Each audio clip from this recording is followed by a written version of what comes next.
بسم اللہ الرحمن الرحیم۔ السلام علیکم ناظرین، آج کی ویڈیو خواتین کے لیے بے حد امپورٹنٹ ہے۔ اس ویڈیو میں ہم آپ کو بچہ دانی کا انفیکشن کا علاج بتائیں گے، جسے وومب انفیکشن بھی کہا جاتا ہے۔ آج کل کی خواتین کو بچہ دانی کا انفیکشن عام رہتا ہے، جس کی کچھ کامن وجوہات اور علامات بھی ہم آپ کو بتائیں گے۔ ناظرین، فیمیل کی بچہ دانی کا انفیکشن کی وجہ پیلوک انفلیمیٹری ڈیزیز کی وجہ ہونا ہے، اور بچہ دانی میں انفیکشن سیکشولی بھی ٹرانسمٹ ہوتا ہے۔ بہت سی فیمیل کو بچہ دانی میں انفیکشن پیریڈز کے بعد یا پہلے بھی ہو جاتا ہے۔ یہ انفیکشن ہونا فیمیل میں بہت عام ہے، جس کی کچھ علامات ہم آپ کو بتاتے ہیں تاکہ آپ جان سکیں آپ کو بچہ دانی میں انفیکشن ہے یا نہیں۔ ناظرین، جس بھی فیمیل کی بچہ دانی میں انفیکشن ہوتا ہے اسے لوئر ایریا میں پین محسوس ہوتی رہتی ہے، ایب نارمل ڈسچارج ہوتا ہے جسے ہم لیکوریا کہتے ہیں، سم ٹائمز فیور بھی ہو جاتا ہے اور وومٹنگ جیسی فیلنگ بھی آتی ہے۔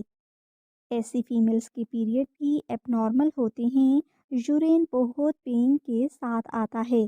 یہ کچھ کامن سمٹمز ہیں جو ہر اس فیمیل میں ظاہر ہوتی ہیں جس کی بچہ دانی میں انفیکشن ہوتا ہے۔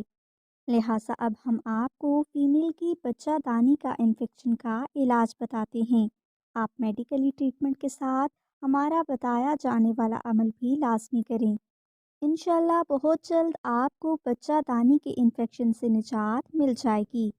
بچہ دانی کا انفیکشن کا روحانی علاج کے لیے آپ سب سے پہلے کسی بھی دن پاک صاف کپڑے پہن لیں اور 2 نفل حاجت کے ادا کریں۔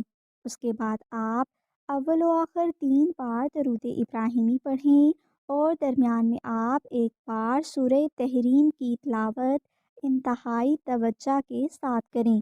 یہ عمل آپ نے 14 دن تک جاری رکھنا ہے۔ انشاءاللہ آپ کی بچہ دانی کا انفیکشن اس عمل کی برکت سے ختم ہو جائے گا۔